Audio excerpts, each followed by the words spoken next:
오늘의 육아 헤드라인입니다.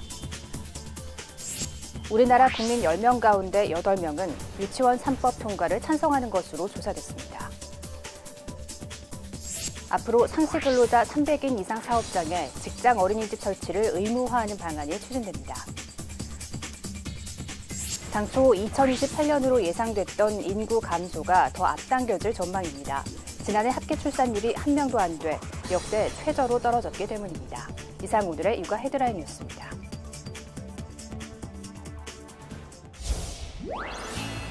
미세먼지가 임신부의 조산, 유산 위험을 높인다는 연구 결과가 나왔습니다. 미세먼지가 임신부의 혈액으로 들어가 태반의 염증 반응을 일으키기 때문으로 추정되는데요. 산부의 호르몬 분비에도 영향을 준다고 합니다. 숨쉬기도 어려운 요즘입니다. 건강관리 유의하시기 바랍니다. 육아 포커스 첫 소식부터 함께 하시죠. 우리나라 국민 10명 가운데 8명은 유치원 3법 통과를 찬성하는 것으로 조사됐습니다. 교육부가 실시한 유아교육 공공성 강화 방안 여론조사 결과 유치원 3법 추진에 대한 찬성 의견은 81%로 드러났습니다. 정부가 추진 중인 국공립 유치원 확대 방안과 관련해서도 86.4%가 찬성하는 등 유치원 공공성 강화 대책에 긍정적 반응을 보인 것으로 파악됐습니다.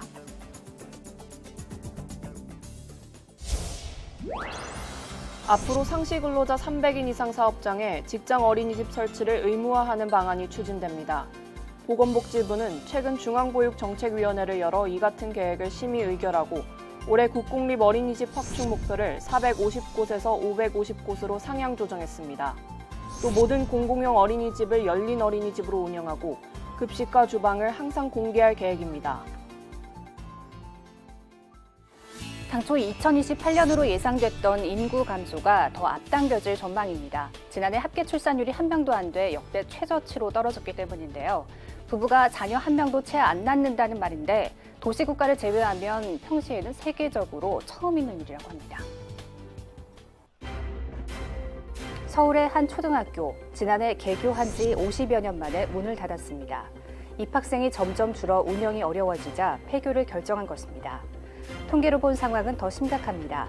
지난해 여성 1명이 평생 낳을 것으로 예상되는 합계 출산율은 0.98명, 1명 이하로 떨어진 것은 처음 있는 일로 역대 최저입니다. 도시국가나 과거 동독 붕괴와 같은 위기시를 빼면 세계적으로도 처음 있는 일이라는 것이 통계청의 설명입니다. 지난해 출생아도 32만 6,900명, 해마다 줄어 1981년 통계 집계 이래 최소치였습니다. 이대로 두면 2028년부터로 예측됐던 인구 감소 시작은 더 빨라질 수밖에 없습니다. 생산 가능 인구는 이미 지난해부터 줄고 있습니다. 출산율이 2.1명 정도가 이제 유지가 돼야 인구수가 그대로 유지되는 수준인데 인구 감소의 속도가 굉장히 빨라질 수 있다는 것을 의미하는 것입니다. 저출산의 원인은 20, 30대 인구 자체가 줄고 혼인율도 계속 떨어지고 있기 때문입니다. 2006년부터 저출산 대책에 쏟은 예산만 143조 원인데도 헛돈만 쓴 셈입니다. 이 때문에 아동수당과 국공립 어린이집 확충 등 이미 결혼한 가정의 일가정 양립뿐 아니라 혼인율 자체를 높이는 정책을 강화할 필요성이 제기됩니다.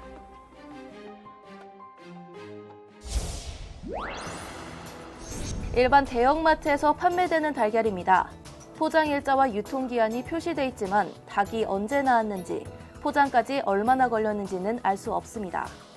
이에 정부는 지난 2월 23일부터 산란일자 4자리를 달걀 껍질에 표시하도록 했습니다. 소비자들은 환영합니다. 농가에서 산란되고 난 뒤부터 얼마나 걸리는지 알 수가 없었는데 소비자로서 안심이 되죠. 정부는 농가들의 알껍데기 인쇄기 도입 등을 고려해 단속을 6개월 동안 유예하기로 했습니다.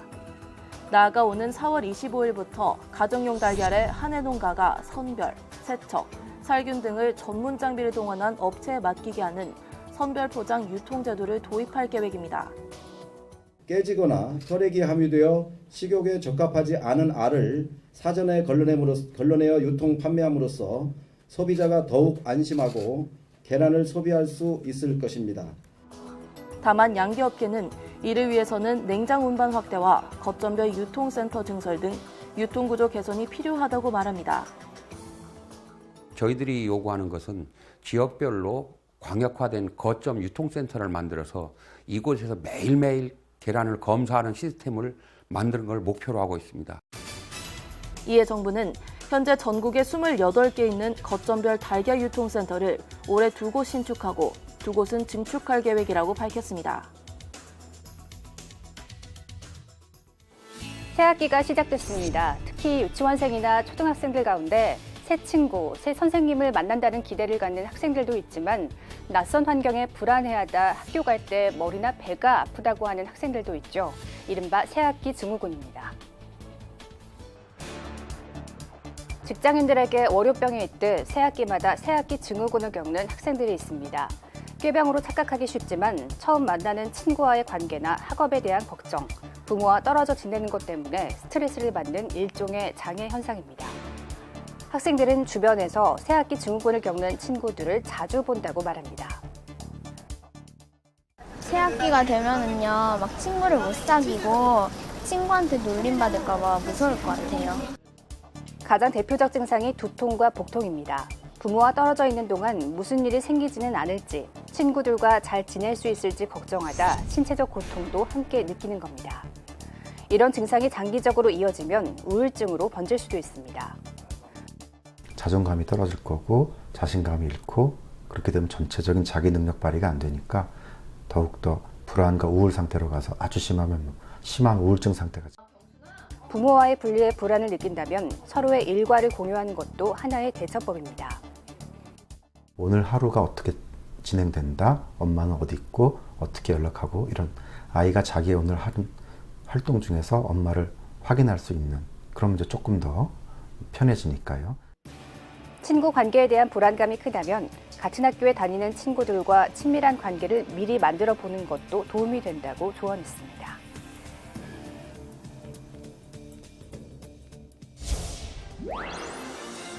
우리나라 삶의 질 지수는 경제협력개발기구 OECD 국가 중 25위입니다. 경제대국 반열에 오른 지 한참 지났지만 그만큼 살기 좋은 나라는 아니라고 생각하는 사람들이 많다는 뜻입니다. 이 때문에 정부는 자원분배에 초점을 맞추고 있습니다. 먼저 중소기업에 꾸준히 다니면 기업과 정부가 돈을 보태 목돈을 줄 수 있게 지원하는 내일 채움공제 대상자를 늘립니다. 특히 저소득층의 경우 6개월 동안 구직 촉진 수당을 지급하는 한국형 실업부조를 도입해 일자리 안전망을 탄탄히 하겠다는 방침입니다. 실업급여 보장성을 강화하기 위해 실업급여 지급 수준을 평균 임금의 60%로 인상하고 최대 지급기간도 30일 늘리겠습니다.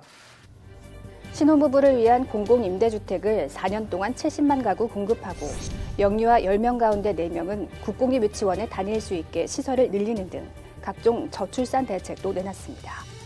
MRI와 초음파 같이 건강보험이 적용되지 않던 비급여 항목을 줄이는 일명 문재인 케어를 확대하고 아동수당과 기초연금 대상도 늘립니다. 갑자기 큰돈 나갈 일을 최대한 줄이겠다는 겁니다. 또 주 52시간 도입으로 여가 생활을 즐기려는 수요가 늘어난 만큼 모든 읍면동에 문화체육시설을 한 곳 이상 만들 계획입니다. 이를 통해 삶의 질 지수를 5년 뒤 OECD 20위까지 높이겠다는 것이 정부 목표지만 300조 원이 넘는 막대한 예산 확보는 과제로 남았습니다. 아파트나 길거리에서 간접 흡연에 따른 대책 요구가 커지면서 지난해 서울의 한 자치구가 사유지를 금연구역으로 지정하는 법적 근거를 마련했습니다. 하지만 아직 지정된 곳이 한 곳도 없다고 합니다.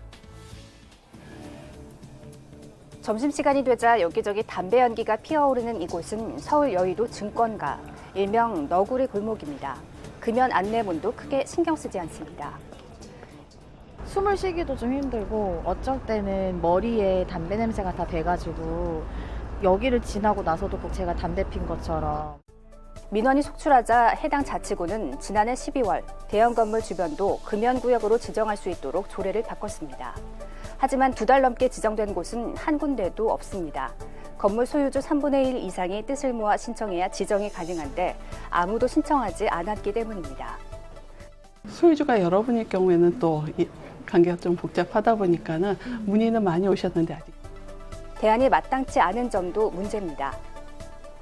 건물 내에는 흡연 장소가 따로 없고 외부에서 피려고 해도 외부에 따로 이렇게 뭐 커다랗게 흡연 장소라고 해서 이렇게 비치는 것도 없고 하니까. 구청은 흡연구역을 건물 내부는 물론 외부에도 설치하는 방안을 검토 중이지만 장소를 찾는 것부터 어려움을 겪고 있습니다. 흡연실 설치를 의무화하는 법안이 국회에 계류 중인데 보건복지부가 반대하고 있어 당분간 정책 효과를 기대하긴 쉽지 않아 보입니다.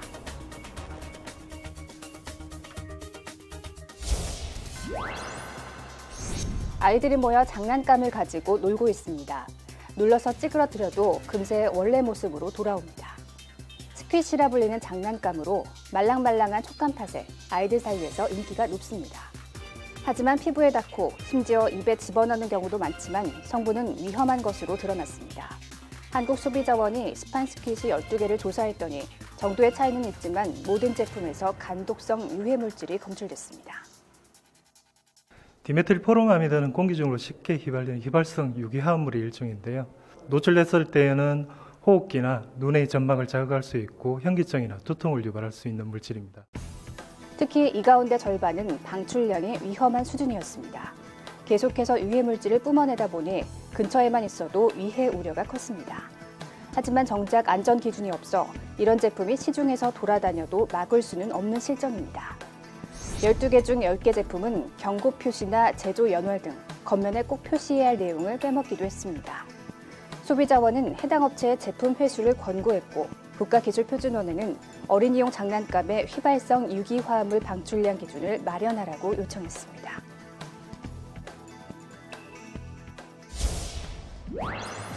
아이 유치원을 추천해달라며 맘카페에 질문이 올라오자 5분 만에 댓글이 달리고 잇따라 동일 유치원 추천글이 이어집니다. 선생님들이 훌륭하다는 칭찬부터 수업이 다양하다는 댓글까지 긍정적인 내용만 올라옵니다. 또 다른 맘카페에서는 병원 추천이나 한방 다이어트 추천을 받고 마찬가지로 우호적 댓글이 잇따릅니다. 광고업체가 병원 등 광고주로부터 의뢰를 받아 시나리오를 쓰고 실제 사용 후기인 것처럼 위장해 주부들이 많은 지역 맘카페에 게시글을 올리는 방식입니다. 한 사람당 한 30개에서 40개 정도 업체를 맞는 것 같았습니다. 맘카페 내에서 거짓된 정보로 이렇게 자문자답식으로 네이버 아이디를 대량으로 구매해서요. 경찰은 지난 3년간 허위 광고를 한 업체 3곳에 정보통신망법 위반 혐의를 적용하고 병원 등에 대해서는 의료법 위반으로 17명을 검거해 모두 26명을 기소 의견으로 송치할 예정입니다. 비실명 포털 계정 800개를 개당 3,000원에서 6,000원에 구입한 후 광고주와 3개월에서 24개월간 광고 계약을 체결하고 허위 광고글 26,000여 회를 걸쳐 게시한 혐의를 받고 있습니다. 경찰은 불법 계정으로 거짓 후기 등을 올려 왜곡된 정보를 제공하는 행위를 지속적으로 감시할 방침입니다.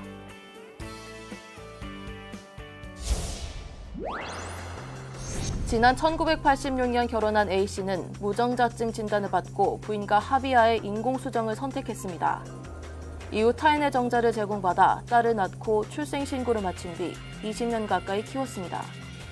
하지만 부부는 잦은 다툼에 결국 이혼 절차를 밟게 됐고 양육비 문제로 부인과 갈등을 빚던 A씨는 딸이 친생자가 아님을 확인해달라는 소송을 냈습니다. A씨는 본인과 자녀가 유전학적으로 부녀관계라고 볼 수 없는 데다 인공수정에 동의한 적이 없고 묵인했을 뿐이라고 주장했습니다. 하지만 1심과 2심 재판부는 모두 A씨의 패소 판결을 내렸습니다. 타인의 정자를 이용한 인공수정이라도 부부가 시술에 동의했다면 친생자로 봐야 한다고 본 것입니다. 또 해당 시술이 배우자 동의를 필요로 하는 만큼 A씨 동의가 없었다면 자녀를 출산할 수 없었다고 판단했습니다. 이 같은 법적 분쟁이 늘자 대법원은 오는 5월 공개 변론을 개최하기로 했습니다. 친생자를 판단하는데 유전자의 동일성이 중요한지 부부의 동의를 비롯한 과정이 중요한지를 놓고 열띤 공방이 펼쳐질 것으로 보입니다. 인공수정을 통한 자녀의 법적 지위가 확립되는 출발점이 될 수도 있다는 점에서 이번 공개 변론에 관심이 쏠립니다.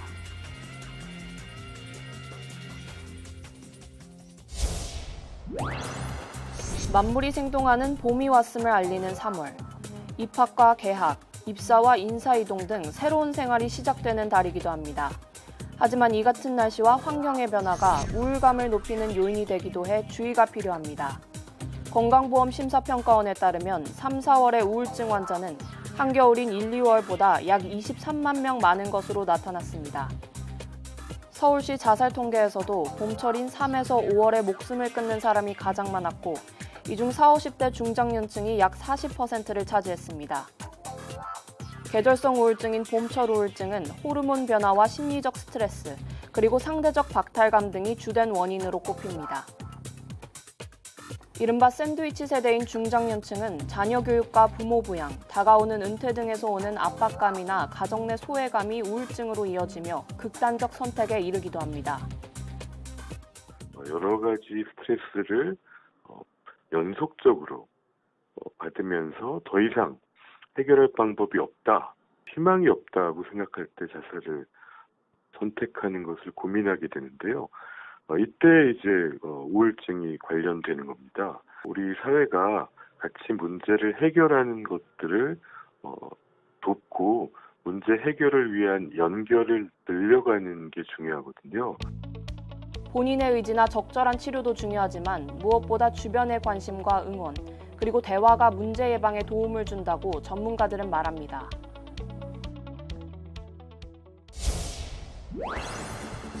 미세먼지가 기승을 부리고 있습니다. 미세먼지를 막기 위해 마스크를 쓴 사람들은 많지만 눈은 여전히 무방비 상태입니다. 환절기라 가뜩이나 건조한데 미세먼지까지 눈을 자극하니 안구건조증이 오기 십상입니다. 특히 눈이 예민한 사람들은 심하면 알레르기성 결막염까지 겪게 됩니다. 미세먼지 속에 들어있는 화학물질이나 조성 때문에 누에게 구성 성분의 변화가 오고 염증이 동반되기 때문에 건조증 환자가 많이 늘 수가 있고 심한 경우에는 알러지 환자가 늘 수가 있습니다. 2017년 알레르기성 결막염으로 병원을 찾은 사람들은 1월과 2월에 비해 미세먼지와 황사가 겹치는 3월에 급증했고 안구건조증도 마찬가지였습니다. 예방을 위해선 미세먼지가 많은 날엔 렌즈보다는 안경을 쓰는 게 도움이 됩니다. 또 인공눈물로 눈을 씻어주거나 심할 경우 안과를 방문해 치료물질을 처방받는 게 좋습니다. 외부 활동 자제해 주시고 집으로 돌아오시면 꼭 손 깨끗하게 씻어주시고 세안해 주시고 원인 물질 제거하는 것도 중요하기 때문에 인공눈물 같은 것으로 좀 씻어주는 것도 도움이 되고 안과에 가서 이제 약물 치료를 또 평소 스마트폰이나 컴퓨터를 오래 사용하는 사람들은 눈물이 마르기 쉽기 때문에 눈을 자주 깜빡여 줄 것을 전문가들은 당부했습니다.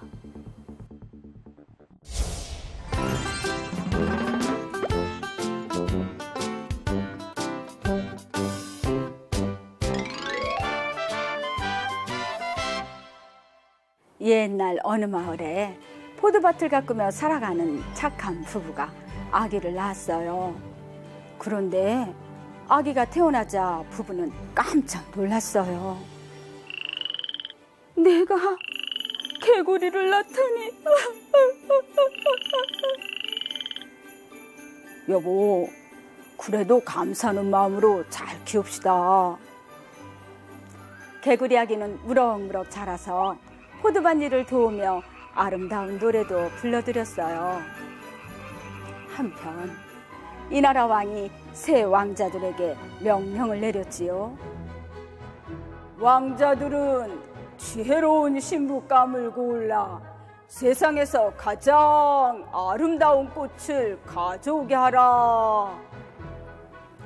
그중 셋째 왕자는 신부감을 구하러 다니다가 아름다운 노랫소리에 이끌려 포도밭으로 성큼성큼 다가와 물었어요. 이봐요, 방금 노래를 부른 사람이 누구지요? 개구리 아가씨는 얼른 나무 뒤로 숨었어요. 저도 잘 모릅니다. 셋째 왕자는 그 뒤로도 노랫소리를 잊지 못해 날마다 찾아왔어요. 개구리 아가씨의 아버지는 딸을 보여주어야 셋째 왕자가 마음을 바꿀 거라고 생각했어요. 얘야, 이리 나오렴. 셋째 왕자는 개구리 아가씨를 보고 너무 놀랐어요. 믿을 수가 없어. 하지만 개구리라도 좋으니 따님과 결혼하게 해주세요. 개구리 아가씨의 아버지는 무척 기뻐 허락했어요. 개구리 아가씨, 내일 궁궐로 올 때 세상에서 가장 아름다운 꽃을 가져오십시오. 다음 날 개구리 아가씨는 성문을 지나는 순간 눈부시게 아름다운 여인으로 변하는 게 아니겠어요? 이 모습을 본 셋째 왕자는 무척 기뻐했어요. 왕은 3명의 왕자와 신부감을 한자리에 모이게 했어요. 자, 각자 가져온 꽃을 내놓아 보아라. 첫째 왕자의 신부감은 아름다운 장미꽃을 내밀었어요. 둘째 왕자의 신부감은 돌로 만든 백합꽃을 내밀었고요. 마지막으로 개구리 아가씨는 밀이삭을 내밀었지요. 이 꽃은 사람들을 먹여 살리는 귀한 꽃입니다. 옳거니 밀이삭이야말로 세상에서 가장 아름다운 꽃이로다. 왕은 크게 기뻐하며 셋째 왕자와 개구리 아가씨의 결혼을 허락했답니다.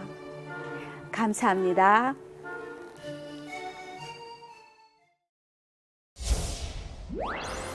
새학기 단체 생활을 시작하는 아이가 잔병치레가 잦아지는 것을 단체 생활 증후군이라고 합니다. 특히 감기에 자주 걸리고 한 번 걸리면 잘 낫지 않을 만큼 정신적, 신체적 스트레스가 크기 때문인데요.